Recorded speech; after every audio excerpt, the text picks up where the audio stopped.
안녕하세요. 행복지킴이 선영입니다. 오늘은 다들 부자 되고 싶으시죠? 부자 되는 걸 돕기 위해서 제가 이 채널을 만든 목적이기도 한데요. 다들 부자 되고 싶으실 겁니다. 부자 되는 방법에 대해서 오늘 알아보도록 하겠습니다. 전체적인 개괄적인 설명들을 전체적인 큰 틀을 제가 설명을 할 거고, 그거에 대한 구체적인 내용들은 하나하나씩 다뤄보도록 하겠습니다. 지금 여러분들이 많이 성원해 주신 덕분에 240명을 오늘 240명이 저를 구독해 주셨습니다. 좋아요도 많이 눌러 주시고 감사합니다. 제가 500명, 1000명 석 달 동안 1000명을 만드는 게 목표였는데 그래도 이제 240명을 만들었네요. 좀 더 좋은 컨텐츠, 그리고 좀 더 여러분들이 부자 될 수 있도록 재테크하는 좋은 방법들을 소개를 해드리고 있습니다. 그래서 많이들 보시고 꼭 부자 되시길 바라고, 구독과 좋아요는 저에게 힘이 됩니다.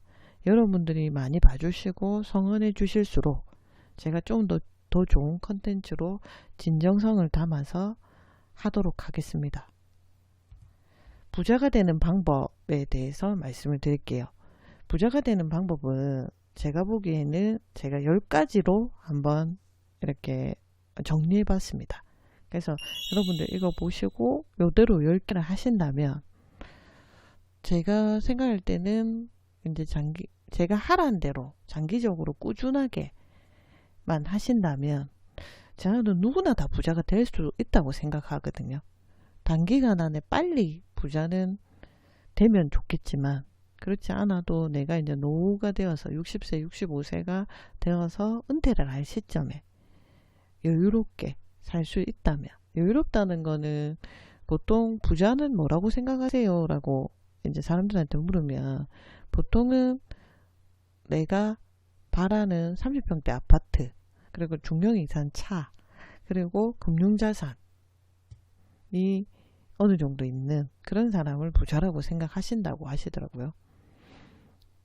그런데 이제 부자는 저는 그렇게 생각해요. 그러니까 노후를 그러니까 편안하게 보낼 수 있고, 그리고 내가 도와줄 수 있는 사람을 도와줄 수 있고, 내가 돈을 쓸 수 있을 때 망설임 없이 쓸 수 있을 정도, 자기의 기준이 누구나 다 다르잖아요. 그래서 이제 그 정도를 하면 그게 부자가 아닐까라고 저는 생각을 하고요.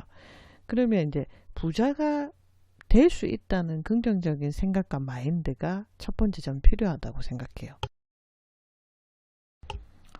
보통 이제 소득을 조사해 보면 200만원 이하가 50%라고 합니다. 우리 국민의 50% 정도가 200만원 이하를 받는다고 합니다.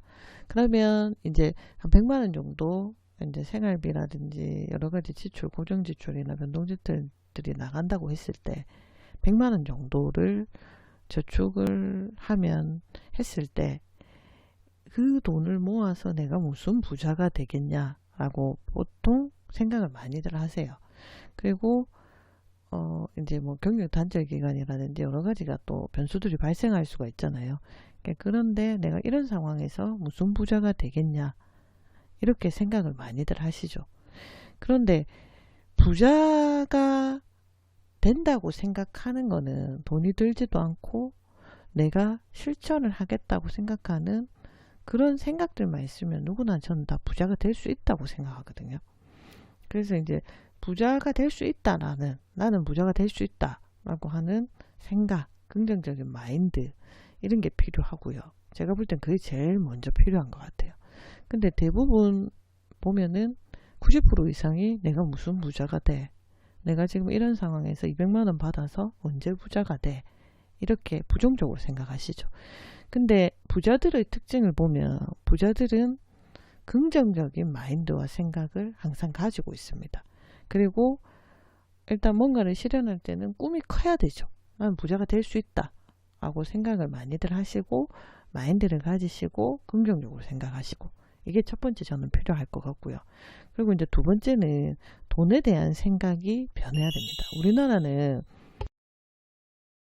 돈에 대해서 말을 하면 되게 안 좋게 봅니다. 그리고 비판적인 시선으로 보고 부정적인 시선으로 보는 게 많죠. 그렇지만 돈의 노예가 되면 안 되겠지만 돈은 반드시 많을수록 좋습니다. 왜냐하면 내가 사랑하는 가족이 아파서 치료를 받아야 되거나 그리고 뭔가 누군가를 도와주고 싶을 때 도와주지 못하는 거는 돈이 없었어죠. 그리고 내가 사랑하는 가족을 떠나보내는 것도 돈이 없어서 그러세요. 저는 돈의 노예가 돼야 된다고 다 생각은 하지 않습니다. 단지 돈은 많으면 좋고 돈은 중요해요. 돈을 중요하게 생각하는 생각, 그리고 부자에 대한 시선이 우리나라는 안 좋죠. 왜냐면은 다른 사람들에게 되게 야박하고 그리고 안 좋은 이미지로 부자들이 많이 남아 있어서 그런데, 부자가 되어서 돈이 많아서 사회 기부도 하고 어려운 사람들도 도와주는 멋진 부자들도 많잖아요. 그런 부자가 되시면은 돈은 많으면 좋은 거잖아요. 그래서 돈에 대한 생각 변화, 돈이 왜 많아야 되는지에 대한 목적의식, 내가 돈이 많으면 나중에 어려운 사람들을 돕겠다, 그리고 내가 사랑하는 가족들을 지키겠다, 그리고 내가 누군가를 도울 수 있을 때 도우겠다 라는 어떤 목적의식이 뚜렷하고, 돈에 대한 생각, 돈은 중요하다. 돈을 중요하는 이유는 내가 누군가를 필요했을 때 가족을 포함해서 도와줄 수 있을 정도의 돈이 있으면 좋겠다라는 어떤 목적의식, 이런 게 필요하죠. 그리고 이제 세 번째는 삶에 대한 태도를 바꾸고 구체화시켜야 됩니다. 보통 이제 삶에 대한 태도를 바꾸는 것 중에 제일 중요한 게 소비예요. 소비.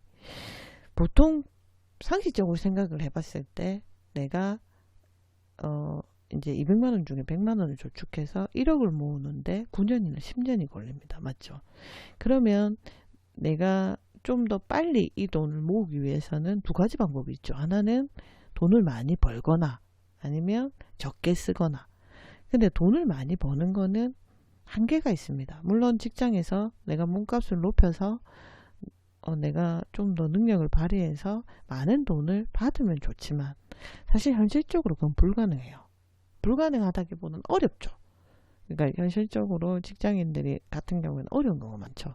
그런데 물론 사업장을 운영하시는 분들은 좀 다르죠. 사업장을 운영하시는 분들은 이제 이게 이제 이런 부분에 대해서는 변동성이 많다고 봐야 되지만, 보통 근로자나 노동을 하시는 분들이 많잖아요. 그 민주주의 노동과 자본으로 구성되는데 사업가는 자본가죠.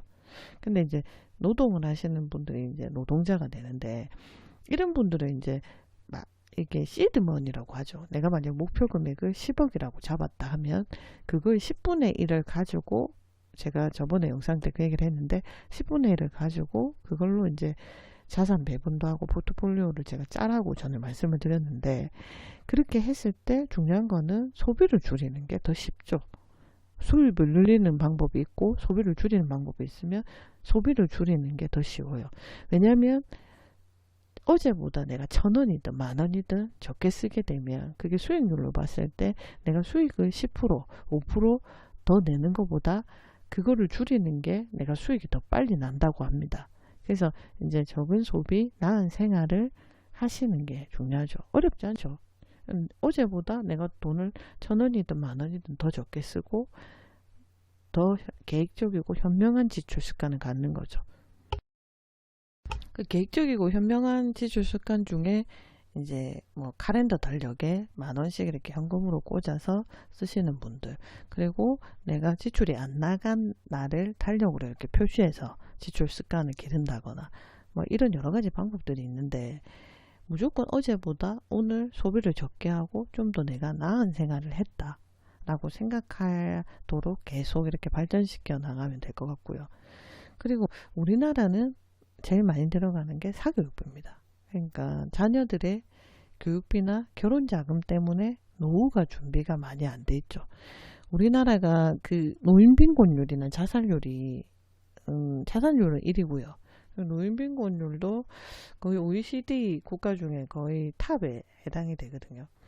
그러면 이제 그게 왜, 이유는 뭐냐면 자녀들의 교육비와 결혼자금 때문입니다. 그런데 이제 우리나라에서 보면 자녀들이 공부를 잘하는 애들도 있지만 못하는 애들도 있고 공부를 하기 싫어하는 애들도 있어요. 그런데 우리나라는 전부 다 똑같은 환경에서 학원을 많이 보내고, 그리고 똑같은 수능이라고 하는 좋은 대학을 가기 위한 똑같은 획일화된 교육 시스템을 받죠. 근데 유태인들 같은 경우에는, 그러니까 세계적인 부자 중에 제일 부자가 많은 게 유태인이죠. 유태인은 수는 적지만 부자들은 제일 많습니다. 그 이유가 뭐냐면, 유태인들은 남자는 13세, 여자는 12세에 성인식을 합니다. 그래, 독립을 시키는 거예요. 우리나라처럼 이제 오래 자녀들을 데리고 있는 게 아니라 독립을 시켜서 성인식 때 이제 친척들이나 이런 사람들이 돈이나 현물이나 뭐 이런 걸로 성인식을 축하해주는 돈을 줍니다. 그러면 그 돈을 가지고 어릴 때 13세, 12세 그때부터 그 돈을 이제 자산 배분을 해서 포트폴리오를 짜서 경제적인 관념도 배우고 돈을 굴리는 연습을 하죠. 그래서 제가 생각할 때는 그래요. 저는 어떻게 생각을 하냐면, 우리나라가 이제 너무 획일화된 구조, 그리고 너무 똑같은 교육 시스템을 가지고 있기 때문에 창의력이라든지 학생들이 하고 싶어 하는 걸 많이 억제하는 시스템을 가잖아요. 그래서 이제 그러다 보니 우리가 전부 다 졸업하면 좋은 대학 가서 좋은 직장을 갖게 하려고 하는 해서 사교육비, 교육비라든지 이런 걸 주게 되고, 그리고 자녀가 결혼하면 또 그런 자금을 대게 되시잖아요. 그러면은 본인은 나중에 노후 준비가 안 되는 경우가 많죠. 근데 그 자녀분들을 유태인처럼 어릴 때부터, 저는 생각은 어떠냐면, 자녀가 태어났을 때부터 주식이나 펀드나 여러 가지 경제적인 관념들도 가르치고 그런 상품들에 투자를 해서 기업의 가치도 배우고 경제관념도 배우면서 이렇게 해 나가는 게 좀 필요하다고 생각해요. 그러면 그 친구가 대학교를 졸업해서 이제 공기업이나 뭐 공무원이나 이런 거 많이들 원하시는데, 그렇게 하면 벌 수 있는 연봉이 한 2, 3천만 원 되거든요. 처음에 가면. 그럼 2, 3천만 원. 공기업은 조금 더 많을 수도 있겠죠. 그 2, 3천만 원을 벌기 위해서 많은 돈을 투자해서 노후 준비가 안 된 경우가 많기 때문에, 제 생각에는 자녀들에게 그런 경제관념을 유태인들처럼 가르쳐서 어릴 때부터 투자를 하게 되면 그 친구가 그렇게 들어가서 돈을 버는 것보다 더 많은 돈을 벌어서 그때 20살쯤 되면 어느 정도 자산가가 되어서 창업을 많이 한다고 합니다. 미국 같은 나라 같은 경우에는 왜 선진국이 됐냐면 창업을 하는 사람들이 많죠. 그래서 구글이나 애플이나 아마존 같은 이런 좋은 기업들이 많이 나오게 되고, 그 기업들로 인해서 강대국으로 갈 수 있는, 이렇게 좀 더 나라가 발전할 수 있는 가치로 갈 수 있는데, 근데 우리나라 같은 경우에는 그렇지 않죠. 그래서 제가 볼 땐 그게 문제라고 생각하고요. 그래서 이 사교육비를, 그러니까 공부를 잘하면서 자기가 하고자 하는 애들은 공부를 시켜야 되겠지만, 아닌 애들은 경제관념이나 이런 걸 가르쳐서 유태인 같은 교육법을 한번 적용해 보는 것도 괜찮지 않겠나.